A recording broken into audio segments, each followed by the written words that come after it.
Sithetha nani njena silapha kuKomani nalapho abahlali balinde ngemincili kuba azokufaka nayo imilomo nabo yokhumbula abahlali bebememelela ukuba nalo masipala makachithwe kuba bephelelo lethemba kwabo bawulawulayo. Kodwa ke ukuva banzi kwicala labahlali masamkele utata uSolomzi Nkwanju. Siyabulela kakhulu tata ngexesha lakho.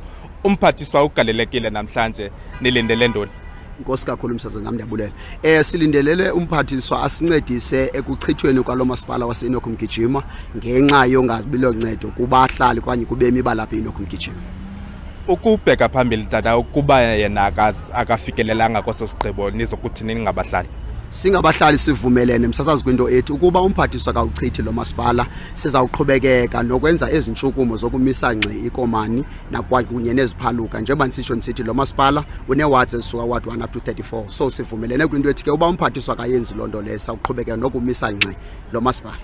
iANC apha ephondweni ithi esisimemelelo senu sokuchitha lo masipala noko nifike nikhawulele inkomo ziyosenga.